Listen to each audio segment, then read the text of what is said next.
Every 8th person வந்து obese. நீ 1 hour ஜிம்முக்கு போவீங்க, 23 hours நீங்கள் ரெஸ்ட் எடுப்பீங்க. ஏன்னா sitting is the new cancer. உட்காந்துருந்தாலே கேன்சர் வர சான்ஸ். ஒரு ஒபிசிட்டி வந்து ஒரு ப்ராப்ளம்னால வர்றதே கிடையாது. ஏன் நம்ம சாப்பிட்றோம், ஏன் பசிக்குது, இதை ஒரே ஒரு இதை மட்டும் ஃபாலோ பண்ணுங்கள். நீங்கள் வந்து சுரக்காய் ஜூஸ் மட்டும் குடிங்க காலையில் இருந்துச்சுன்னா. யுனைடெட் ஹெல்த் நேயர்களுக்கு வணக்கம். ஸோ இந்தியாவில் இப்போ மிகப்பெரிய ப்ராப்ளமாக போயிட்டு இருக்கிறது ஒபிசிட்டி. ஒன் ஆஃப் தி ப்ராப்ளமாக போயிட்டு இருக்கிறது ஒபிசிட்டி. ஸோ இந்த ஒபிசிட்டிக்காக வெல்னஸாக இருக்கட்டும், ஜிம்ஸாக இருக்கட்டும், இந்த மாதிரி நிறைய பிளேசஸ் வந்துகிட்டே இருக்கு.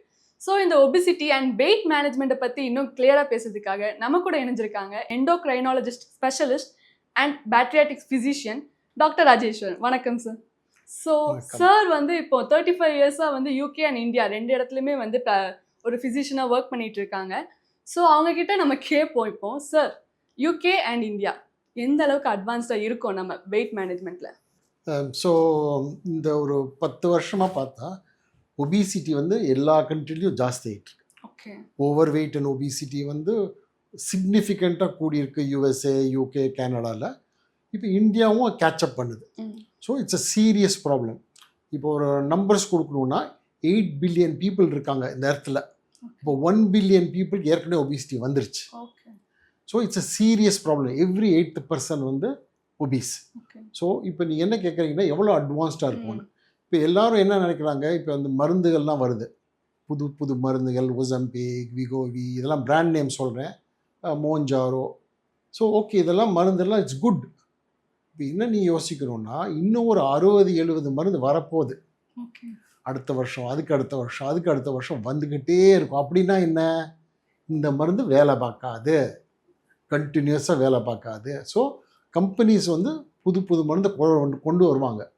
ஸோ ஒரு ஒபிசிட்டி வந்து ஒரு ப்ராப்ளம்னால வர்றதே கிடையாது. கம்மியாக சாப்பிடுவோம், எக்ஸசைஸ் பண்ணுவோம், இதுதான் எல்லாரும் சொல்கிறது. கம்மியாக சாப்பிடுங்க, எக்ஸசைஸ் பண்ணுங்கள், அதனால மட்டும் வந்து வெயிட் குறையாது. லைக் இப்போ நீங்கள் சொல்கிற மாதிரி கம்மியாக, இப்போ எல்லாரோட மைண்ட்லேயும் ஒரு காமனான வெயிட் லாஸ் மித்துன்னு சொல்லலாம், கம்மியாக சாப்பிட்டா உடம்பு குறைஞ்சிரும். ஆனால் அது கண்டிப்பாக கிடையாது. ஒரு ப்ராப்பர் டயட் எடுத்துக்கிட்டாதான் வெயிட் லாஸ்ங்கிறது ஆகுன்றது ஒரு மெடிக்கல் டேர்ம்னே வச்சுப்போம். எந்த அளவுக்கு உங்களோட பேஷண்ட்ஸ் வந்து இதை நம்பி அவங்க அந்த அளவுக்கு மோசமாக போயிருக்காங்க உங்களோட பேஷண்ட்ஸ்? ஓகே. ஸோ நான் 2-3 எக்ஸாம்பிள்ஸ் மனசில் வருது. ஓகே. ஸோ ஒரு லேடி வந்து கீட்டோ டயட் பண்ணாங்க. அப்படின்னா என்ன, கார்போஹைட்ரேட்டே கட் பண்ணி கம்ப்ளீட்டாக கட் பண்ணிவிட்டு ஒன்லி ப்ரோட்டீன் சாப்பிட்டுட்டு இருந்தாங்க. நல்லா வெயிட் குறைச்சாங்க. ஒரு ஆக்சுவலி 30 kg குறைச்சிட்டாங்க. ஒரு 6 மாதம் 9 மாதத்துக்கு அப்புறம் போட ஆரம்பிச்சிட்டாங்க அந்த வெயிட்டை. ஏன்னா அதை சஸ்டெயின் பண்ண முடியல, அவங்களால அதே கண்டினியூ பண்ண முடியல. பார்த்தா முதல்ல குறைஞ்சதோட கூடிடுச்சு. ஸோ இந்த கீட்டோ டயட், ரெஸ்ட்ரிக்டிவ் டயட் அப்படின்னா ரொம்ப கம்மி கார்போஹைட்ரேட், ஒரே தான் எல்லாத்தையும் கட் பண்ணிவிட்டு ஜூஸ் மட்டும் குடிக்கிறேன், இல்லாட்டி ஒரே இதை ஃபாலோ பண்ணுறேன் அப்படின்னா அது ஒர்க் பண்ணாது. இனிஷியலாக ஒர்க் பண்ணும், நல்லா பண்ணும், அதுக்கப்புறம் அது பண்ணாது. ஏன் பண்ணாது? ஃபாலோ பண்ண முடியல. ஒன்றும் ஃபாலோ பண்ண முடியாது. அடுத்தது வந்து பாடி, பிரெயினும் ஸ்டமக்கு, இன்டெஸ்டைன் வந்து கண்டினியூஸாக நியூரோ ஹார்மோனல் டாக், அது பேசிக்கிட்டே இருக்கும், அது அடாப்ட் பண்ணிக்கிட்டே இருக்கும். நீங்கள் ஒரு 60 kg குறைக்கிறீங்கன்னா அப்போ உடம்பு வந்து பயந்துருது, ஐயோ நான் சாக போகிறோன்னு. அப்போ அது மெக்கானிசம் எல்லாம் அப் ரெகுலேட் அப்படின்னா ஆன் ஆகி சுவிட்ச் ஆன் ஆயிடுது. இனிமேல் நம்ம வந்து குறைக்க விடக்கூடாது. So that is call adaptation. அந்த அடாப்டேஷன்னால தான் நம்ம எல்லாம் கஷ்டப்படுறோம், வீட்டே குறைக்க முடியல. லைக் டாக்டர், இப்போ நீங்கள் இந்த நியூரோட்ரிக் அதெல்லாம் சொன்னீங்க. நம்ம மைண்டு வந்து ஒரு கேம் மாதிரி நம்மளே வச்சுக்கிறோம். லைக் இப்போ வந்து ஒரு வீக்கில் வந்து 6 days டயட்டில் இருந்தோம்னா 7th day வந்து பரவாயில்ல 1 day தானே அப்படின்னு சொல்லி நம்ம மைண்டை நம்மளே ட்ரிக் பண்ண வைக்கிறோம். ஸோ அந்த அளவுக்கு சீட் மீல் வந்து இப்போ ட்ரெண்ட் ஆகிடுச்சு. இப்போ இதுவும் வந்து ஒரு வெல்னஸ்க்கு வந்து நீங்கள் எப்படி சொல்லுவீங்க இது சொல்யூஷனாக? இப்போ சீட் மீலை வந்து எப்படி நம்ம பார்க்கலாம்? ஸோ நீங்கள் கரெக்டாக சொன்னீங்க. ஸோ தட் சீட் மீல் நிறைய பேர் பண்ணுறாங்க. வீக்கெண்ட் ஆனால் ஒரு ஃபுல்லாக பிரியாணி, ஐஸ்கிரீம், அது இதுன்னு ஒரே இதை என்ஜாய் பண்ணிட்டு மண்டேலேருந்து திருப்பி ஸ்ட்ரிக்டாக. So it is good as far as the calorie. கம்மி கேலரி சாப்பிட்றாங்க 5 நாளைக்கு 6 நாளைக்கு, அப்புறம் ஒரு நாளைக்கு வந்து ஜாஸ்தி சாப்பிட்றாங்க. ஸோ இதனால என்ன ஆகுதுன்னா, ஓகே இனிஷியலாக வந்து அட்ஜஸ்ட் ஆகும். நாங்கள் என்ன சொல்கிறதுனா, டெய்லியே அப்படி பண்ணுங்களேன், டிப்ரைவ் பண்ணாதீங்க. மொத்தமாக இது சாப்பிடக்கூடாதுன்னு பண்ணனா அது இன்னும் உங்களுக்கு வேணும். ஒரு குழந்தைக்கு ஒரு டாயை கொடுத்துட்டு பிடிங்கிட்டிங்கன்னா என்ன பண்ணும், அது அழுதுகிட்டே இருக்கும். அதே மாதிரி தான் உடம்பு. ஸோ டெய்லியே நீங்கள் ப்ராக்டிஸ் பண்ணணும். கொஞ்சம் பிரியாணி சாப்பிட்றது தட்ஸ் ஓகே, கொஞ்சம் ஒரு சின்ன பீஸ் ஆஃப் கேக் சாப்பிட்றது that also is okay. So daily வந்து ப்ராக்டிஸ் பண்ணணும். எல்லாமே சாப்பிட்னா எனக்கு ஆக்சுவலி ரெஸ்ட்ரிக்ஷன் கிடையாது, ஆனால் எவ்வளோ சாப்பிடணும்னு அது மட்டும் நான் வந்து கண்ட்ரோல் பண்ணணும். லைக் டாக்டர் இப்போ நீங்கள் ரெஸ்ட்ரிக்ஷன்ஸ் பற்றி சொன்னீங்க. இப்போ சீரியஸாக இப்போ நம்ம பார்த்தோம்னா வந்து இந்த டயட் வந்து ஒரு நம்ம சின்ன வயசுலேருந்து ஒரு டயட் ஃபாலோ பண்ணியிருப்போம். நம்ம அம்மா நமக்கு எப்படி ஊட்டி விட்டாங்க அந்த டயட் இல்லாமல் ஒரு காமன் ஃபுட்டாக வந்து இப்போ டயட்ல வந்து ஆரம்பிச்சிருக்காங்க. லைக் வெறும் வந்து கார்ப்ஸ் எடுத்துக்காதீங்க, ஃபுல்லாக ப்ரோட்டீன் எடுத்துக்கோங்க, இல்லை லீன் ப்ரோட்டீன்ஸ் மட்டும் வச்சு எடுத்துக்கோங்க. இந்த மாதிரி டயட்ஸ் பற்றி நீங்கள் என்ன நினைக்கிறீங்க? ஸோ இது எல்லா டயட்டும் கொஞ்ச நாளைக்கு ஒர்க் பண்ண தான் செய்யும். டெஃபினட்டாக அவங்களுக்கு வந்து பார்த்தா வெயிட் குறையும், அவங்க வந்து கொஞ்சம் நல்லா இருக்கும். ஆனால் இந்த டயட்டை திருப்பி ஃபாலோ பண்ண முடியாது, சஸ்டெயின் பண்ண முடியாது. அதனால தான் எந்த டயட் அவங்க பண்ண முடியுமோ அதைத்தான் அவங்க ஃபாலோ பண்ணணும். சப்போஸ் அவங்கள வந்து சின்ன வயசுலேருந்தே நிறைய சாதம் சாப்பிட்றாங்க, அந்த கார்போஹைட்ரேட் ரிச் ஃபுட் எடுத்தோன்னே அவங்களுக்கு வேறு ஃபுட்டை கொடுத்தா அவங்களால கண்ட்ரோல் பண்ண முடியாது. They cannot follow. லைக் வந்து இப்போ ஒரு டீனேஜ் கேர்ளை எடுத்துப்போமே, டீனேஜ் கேர்ளில் வந்து ஒபிசிட்டி வந்து இப்போ அதிகமாக வருது. பிகாஸ் ஆஃப் பிசிஓடி இருக்காங்க, ஸோ அது இல்லைன்னு சொல்லலை. பட் ஸ்டில் ஒபிசிட்டி வந்து ஒரு ஸ்கூல் ஏஜில் அவங்களை அஃபெக்ட் பண்ணும்போது அவங்க எண்டப் ஆகிறது வந்து ஒரு சிவியர் டயட். அந்த டயட் அவங்களுக்கு எந்த அளவுக்கு அஃபெக்ட் பண்ணுதுன்னு அப்போ அவங்களுக்கு தெரியாது. பட் இது வந்து ஒரு ஏஜ்க்கு அப்புறம் அவங்களை ரொம்ப அஃபெக்ட் பண்ணும். எஸ்பெஷலி ப்ரெக்னென்சியில் இந்த மாதிரி சிவியர் டயட்ஸ் இருந்து அவங்க அதுக்கப்புறம் ஃபேஸ் பண்ணுறது நீங்கள் பார்த்துருப்பீங்களா டாக்டர்? அதை பற்றி சொல்லுங்கள். இது வெரி காமன் இது. ஸோ சின்ன டீனேஜர்ஸ், ஏன்னா ஸ்கூலில் வந்து பயங்கர ப்ரெஷர் இருக்குது வெயிட்டை குறைக்கணும், எஸ்பெஷலி கேர்ள்ஸ். அப்போ அவங்க இந்த மாதிரி ரெஸ்ட்ரிக்டிவ் டயட்ஸ் போடுறாங்க, வாட்டர் டயட், ஜூஸ் டயட் அதெல்லாம் பண்ணுறாங்க. அப்போ ஒரு தினம் குறையும் போது என்ன ஆகுதுன்னா வெயிட் குறையுது, அதுக்கப்புறம் கூடும். செகண்ட் டைம் அதே இதை பண்ணும்போது அவ்வளோ வெயிட் குறையாது, தேர்ட் டைம் பண்ணும்போது சுத்தமாக குறையாது. அப்படின்னா என்ன, பாடி வந்து இட் ஹஸ் லேர்ன்ட். ஸோ இப்போ ஒரு தினம் பண்ணும்போது பேசல் மெட்டபாலிக் ரேட் அப்படின்னா நம்மளுக்கு உடம்புக்கு எவ்வளோ கேலரி தேவைப்படுதோ that is called Basel metabolic rate. நீங்கள் ஒரு 20 kg குறைச்சிட்டிங்க கீட்டோ டயட்லனா உங்கள் பேசல் மெட்டபாலிக் ரேட்டும் குறையும். அப்படின்னா உங்கள் உடம்புக்கே கம்மி கேலரி தேவைப்படுது. ஆனால் நீங்கள் வெயிட் போடும்போது பேசல் மெட்டபாலிக் ரேட் கூடாது, அப்படியே தான் இருக்கும். அப்படின்னா என்ன, எக்ஸ்ட்ரா நீங்கள் சாப்பிடும்போது அதெல்லாம் எக்ஸ்ட்ராலாம் சேர்ந்துக்கிறோம். ஸோ நீங்கள் கேட்குற கேள்வி என்ன, பிசிஓடி இப்போ வந்து பேர் மாறி போச்சு. பிசிஓடி வந்து PMOS, poly endocrine multiple ovarian syndrome. So இது வந்து எண்டோக்ரைன் ப்ராப்ளம். இது எண்டோக்ரைன் ப்ராப்ளம். ஆனால் நிறைய ஹார்மோன்ஸ் வந்து இப்போ விளையாடுது இதில். கம்ப்ளீட்டாக there is a lot of hormonal interactions. So இனிஷியலாக அவங்களுக்கு வந்து it will be helpful. அதுக்கப்புறம் அவங்களுக்கு வந்து இன்னும் மோசமாகும். நீங்கள் சொல்கிற மாதிரி ப்ரெக்னென்சி போது இன்ஃபர்டிலிட்டி வர நிறைய சான்சஸ் இருக்குது. ஓகே, லைக் டாக்டர் இப்போ வந்து ஒரே டயட்டை வந்து லைஃப் லாங் கண்டிப்பாக வந்து ஃபாலோ பண்ண முடியாது. ஏன்னா அது வந்து அந்த அளவுக்கு எஃபெக்டிவாக இருக்குமான்னு தெரியாது. இப்போ செலிபிரிட்டிஸாக இருக்கட்டும், இல்லைனா இன்ஃப்ளூயன்சஸ், மிகப்பெரிய ஸ்கேம்னு சொல்லலாம். அந்த அளவுக்கு இன்ஃப்ளூயன்சஸ் வந்து ஒரே டயட்டை ஃபாலோ பண்ணுங்க அப்படின்னு சொல்கிறாங்க.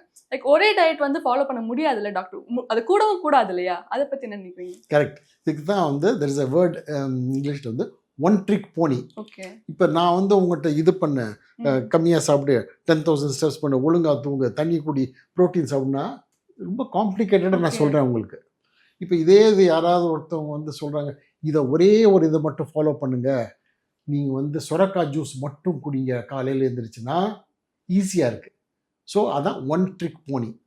அப்படின்னா நீங்கள் ஈஸியாக ஃபாலோ பண்ணுவீங்க, கொஞ்சம் வெயிட்டும் குறையும். ஆனால் it will not help long ரனில். ஏன்னா உடம்புக்கு வந்து பேலன்ஸ்டு ஃபுட் தேவைப்படுது.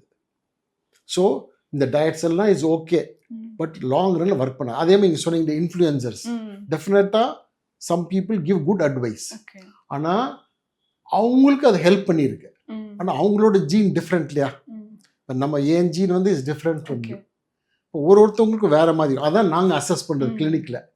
அவங்களுக்கு என்ன எண்டோக்ரைன் ப்ராப்ளம் இருக்குது, என்ன சைக்கலாஜிக்கல் ப்ராப்ளம்ஸ் இருக்குது, வேறு ஏதாவது ரிஸ்க் இருக்கா, அவங்களுக்கு ஹார்ட் அட்டாக், ஸ்ட்ரோக்கு, ஸோ வேறு ஏதாவது மெடிக்கல் கண்டிஷன் இருக்கா, இல்லை ஏதாவது டியூமர் இருக்கா வெயிட் கூடுறதுக்காண்டி.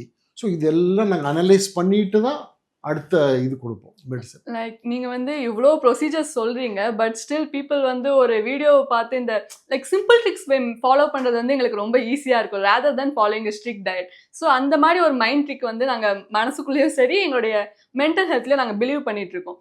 ஸோ இது இல்லாம வந்து ஒரு நார்மல் இந்த லைஃப் ஸ்டைலுக்கு வந்து இப்போ இந்த மாதிரி டயட் நீங்க இருங்க அப்படின்னு சொல்ற டயட் எங்க வியூஸ்க்காக. ஸோ இதுக்கு தான் நாங்கள் சொல்கிறது, ரொம்ப ஸ்ட்ரிக்டாக நீங்கள் என்ன பண்ணிட்டு இருக்கீங்களோ எடுத்தோட டக்குன்னு அந்த டயட்டுக்கு போயிடாதீங்க. போனால் சஸ்டெயின் பண்ண முடியாது. பெஸ்ட்டு வந்து நீங்கள் இருக்கிற டயட்டில் பண்ணிவிட்டு ஸ்லைட்டாக கொஞ்சமாக சேஞ்ச் பண்ணுங்கள். Slide changes. இதுக்கு தான் நாங்கள் வந்து எக்ஸசைஸ் சொல்லும்போது ஒரு 1 hour ஜிம்முக்கு போங்க நாங்கள் சொல்கிறதே கிடையாது. அது வேஸ்ட். நீங்கள் 1 hour ஜிம்முக்கு போவீங்க, 23 hours நீங்கள் ரெஸ்ட் எடுப்பீங்க. ஸோ அதுக்கு நீங்கள் 5 நிமிஷமாக பண்ணால் போதும். இல்லை நீங்கள் காரில் போகிறீங்க வேலைக்கு 1 hour, காரில் போகும்போதே கொஞ்சம் ஆக்டிவிட்டி பண்ணுங்கள். இல்லை ஒர்க் ஃப்ரம் ஹோம்னா ஒர்க் ஃப்ரம் ஹோம் 5-10 நிமிஷத்துக்கு ஒரு தடவை எந்திரிச்சு நில்லுங்க ஒரு 5 seconds. ஏன்னா sitting is the new cancer. உட்காந்துருந்தாலே கேன்சர் வர சான்ஸ் இருக்கு. ஸோ சின்ன இது நட்ஜ், அது பேர் நட்ஜ் தியரி.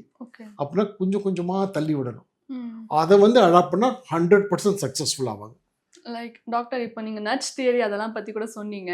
அண்ட் வந்து இப்போ வந்து நீங்கள் யூகேல அண்ட் இந்தியாவில் ரெண்டுத்துமே ப்ராக்டிஸ் பண்ணுறதுனால உங்களுக்கு தெரியும் மெடிசன்ஸ் எந்த அளவுக்கு வளர்ந்துருக்கு. இதையும் தாண்டி இன்னும் நிறைய வளர இருக்குது அப்படின்னு சொல்லும்போது எப்படி நீங்கள் பார்க்குறீங்க?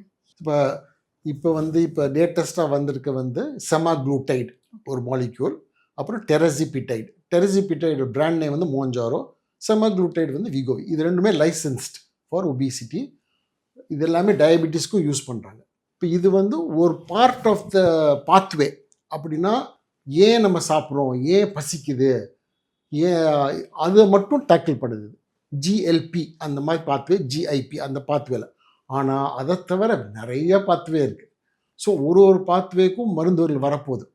இப்போ டயபெட்டிஸ்க்கு என்ன பண்ணுறோம், டயபெட்டிஸ் வந்து க்ரானிக் டிசீஸ். ஒரு தினம் டாக்டர்கிட்ட போகிறோம், பிளட் டெஸ்ட் பண்ணுறோம், டாக்டர் வந்து மாற்றுவார். சில நேரத்துக்கு இன்சுலின் ஆட் பண்ணுவாங்க, டோஸை கூட்டுவாங்க, குறைப்பாங்க. அப்போ மாற்றிக்கிட்டே இருக்காங்களே, ஒரு நிறைய மருந்தும் கொடுக்குறாங்க, இன்சுலின் கொடுக்கும். அதே மாதிரி தான் ஒபிசிட்டிக்கு வரப்போகுது. ஒபிசிட்டி வந்து க்ரானிக் டிசீஸ். ஒரு தினம் டாக்டர்கிட்ட போகணும், கொஞ்சம் இது சேஞ்ச் பண்ணணும், எக்ஸ்ட்ரா 2 மருந்து ஆட் பண்ணணும், அதை மாற்றணும். ஸோ நம்ம வந்து அக்செப்ட் பண்ணிக்கணும், ஒபிசிட்டி க்ரானிக் டிசீஸ். பிபி ஜாஸ்தியாக இருந்தால் என்ன பண்ணுவாங்க, பிளட் ப்ரெஷர், டாக்டர்கிட்ட போவாங்க, பிபி செக் பண்ணுவாங்க, மாத்திரையை மாற்றுவாங்க. ஸோ அது மாதிரி தான் இது. லைக் இதே மாதிரி வந்து இப்போ நார்மலாக இப்போ நான் உங்கள்கிட்ட ஒரு டாக்டராக உங்கள்கிட்ட நான் கேட்குறேன். இப்போ நீங்கள் இவ்வளோ ப்ராக்டிஸ் பண்ணி வந்து நீங்கள் இத்தனை இயர்ஸ் ஆயிருக்கு உங்களுக்கு இந்த பொசிஷனுக்கு வரதுக்கு. பட் ஸ்டில் இன்ஃப்ளூயன்சஸ் வந்து இதே மாதிரி ஒரு கோச்சுன்னு சொல்லி ஒரு நேமை வந்து after trying 2 to 3 supplements or வந்து ஒரு ஷேக்ஸை ட்ரை பண்ணியோ அவங்களோட வெயிட் லாஸ் பண்ணதுக்கப்புறம் நான் கோச்சுன்னு போட்டுக்கிறாங்களே, அவங்கக்கிட்ட நீங்கள் என்ன சொல்லணும்னு நினைக்கிறீங்க?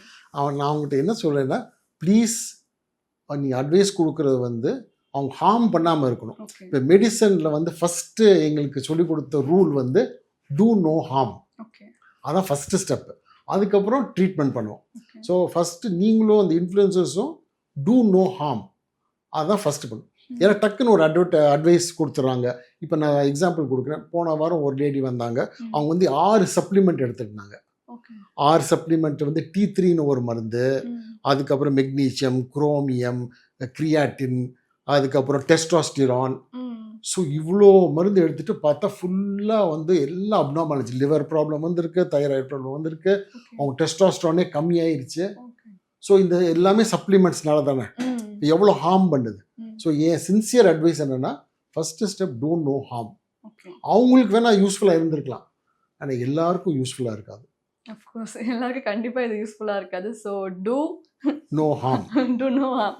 ஸோ தேங்க்யூ டாக்டர், இவ்வளோ நேரம் எங்கள் கூட இவ்வளோ விஷயங்களை டிஸ்கஸ் பண்ணதுக்கு. Thank you for your time. Thank you.